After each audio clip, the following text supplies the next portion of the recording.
Говорят, что на Android нет хороших приложений. Все это сказки. Прямо сейчас я покажу вам 10 классных приложений, которые сделают ваш смартфон лучше, особенно если смартфон у вас старенький и обновления не получает уже очень давно. Поехали! Начнем с красивого. Приложение TrueAmps не особо полезное, точнее полезное, но жить без него можно. А вот то, что оно красивое, это бесспорно.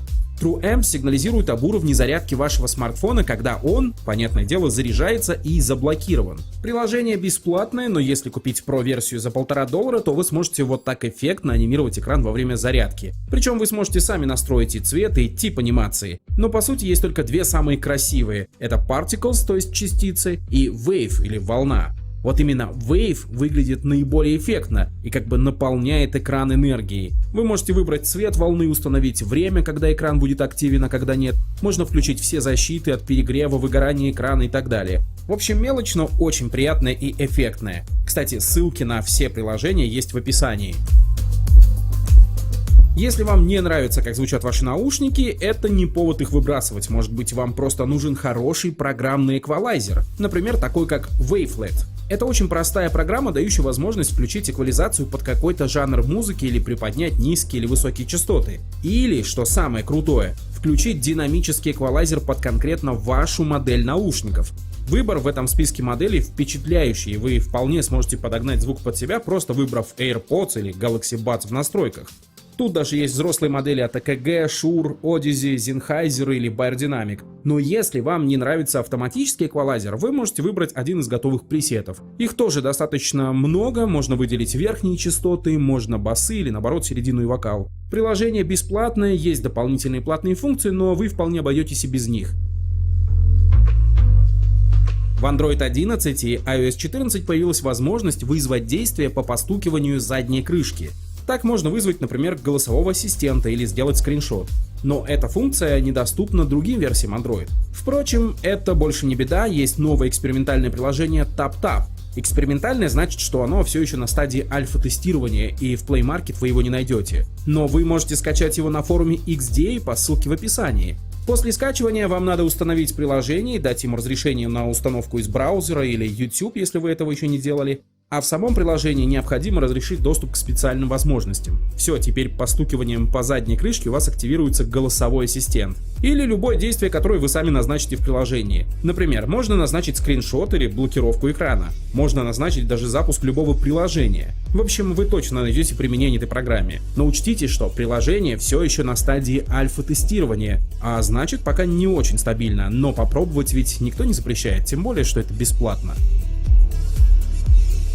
Еще немного прекрасного для ваших старых смартфонов. Ultra Volume – приложение, которое меняет внешний вид переключателя громкости и делает его более современным. В настройках вы можете выбрать внешний вид переключателя, их тут довольно много, и все они соответствуют какой-нибудь оболочке. Есть даже имитация iOS, но это уже платные возможности. Однако в бесплатной версии их и без того много, чтобы вам было из чего выбрать. Нам больше всего понравился вариант из ScalarOS. Он и минималистичный, и при этом очень яркий и удобный. В настройках вы можете подогнать время на экране, положение переключателя, цвета и так далее. Но, честно говоря, функция у этого приложения только одна – сделать ваш старый смартфон немного современнее. Или если вам просто не нравится анимация переключателя звука в вашем смартфоне, то ее можно вот так легко и изящно изменить. А если вам не нравится не только звуковой переключатель, но как выглядит вся шторка и центр управления в вашем смартфоне, ее можно тоже заменить настраиваемой шторкой Mi Control Center. Она имитирует обновленную шторку MIUI 12, очень симпатичную в духе Material Design и даже немного в духе iOS, с большими плитками переключателей и виджетами запущенных приложений. Выглядит минималистично, настраивается и к тому же базовый функционал абсолютно бесплатный.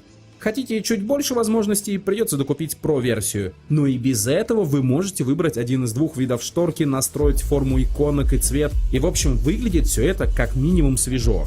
Если вас сильно утомило отсутствие изменений в вашем старом смартфоне, такие новшества вдохнут немного свежих ноток в него. Ну и к тому же от этой студии можно скачать и установить еще и другие улучшалки, например, управление звуком, о котором я уже рассказывал, статус-бар в духе Material Design или, например, уведомления.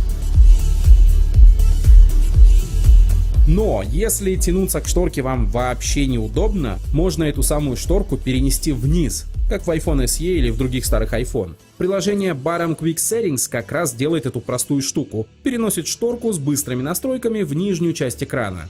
Разумеется, лучше всего Bottom Quick Settings будет работать, если у вас нет меню приложений или вы пользуетесь старыми добрыми 3 кнопками. В таком случае вы получите очень удобный переключатель под рукой без надобности тянуться к верхней части экрана. Просто свайпаете от нижней части вверх и получаете доступ к шторке, а оттуда и к настройкам телефона.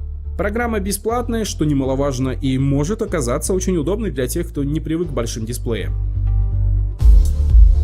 Знаете, что такое полезные обои? Это когда не только красиво, но и функционально. Вот, например, программа Screen Stopwatch позволит вам получить очень наглядную статистику прямо на рабочем столе смартфона. Это обои, которые показывают, сколько реально времени вы проводите за экраном смартфона. Считается только время работы дисплея, что, кстати, наглядно покажет вам еще и время работы от одной зарядки, что бывает как минимум интересно. Но основное применение — это, конечно же, заставить вас меньше пользоваться смартфоном. Вообще, приложение разрабатывалось как часть эксперимента цифрового здоровья, программы, вшитой в систему Android. Разрабатывали Screen Stopwatch как раз специалисты из Google Creative Club, и эта программа лишь маленькая часть экспериментов из Digital Wellbeing. В описании я оставлю вам ссылочку и на Screen Stopwatch, и на другие программы от Google Creative Club. Там есть кое-что интересное. Еще одна маленькая, но очень гордая и полезная программа Access Dots расскажет вам, когда за вами следят. Access Dots — это своего рода ответ на новую функцию в iOS 14, где система оповещает вас, если активен микрофон или, например, камера. Делает она это при помощи маленькой цветной точки в статус-баре. Тут ровно то же самое. Если где-то в фоне работает камера или микрофон, то вы об этом узнаете по этой самой цветной точке в верхней части экрана. Причем вы сами можете настроить ее местоположение и соответствующий цвет. Например, зеленый для камеры и оранжевый для микрофона. Простая, но полезная фишка, особенно если вам постоянно кажется, что за вами следят. Можно наглядно убедиться, какое приложение запускает тот же микрофон и как часто это делает. А эта простая, но одновременно полезная программа позволит вам легко и удобно делать для себя заметки и составлять задачи. И называется она Notion. По сути, это примитивный менеджер задач, но его фишка в том, что Notion выводит весь список дел в шторке уведомлений. Это отличная программа для тех, кто забывает зайти в Task Manager, чтобы посмотреть, что же там нужно сделать. С Notion вы всегда видите ваши главные задачи в уведомлениях и никогда о них не забудете, пока не сделаете этого. Работает все предельно просто. Открываете приложение, где оно сразу позволяет ввести задачу. После этого она, то есть задача, появляется в шторке уведомлений. Как только вы ее решили, просто смахиваете влево и все готово. Прекрасный инструмент для забывчивых людей. И, кстати, программа бесплатная и оттого еще более ценная.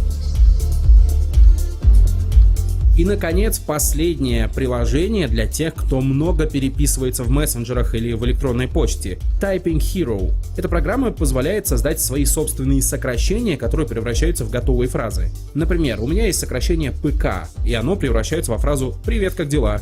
Или можно добавить 2 знака собачки для того, чтобы быстро напечатался ваш email. И тут на самом деле нет никаких ограничений. Просто создайте шаблоны под свои собственные нужды, и вы сильно ускорите время набора длинных текстов.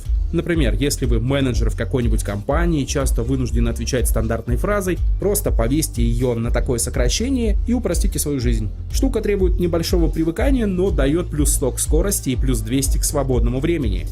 На этом все, но мы подготовили для вас еще парочку интересных подборок крутых фотоприложений для Android и iOS. Так что если понравилось, ставьте лайк и подписывайтесь. Скоро все будет. Всем пока!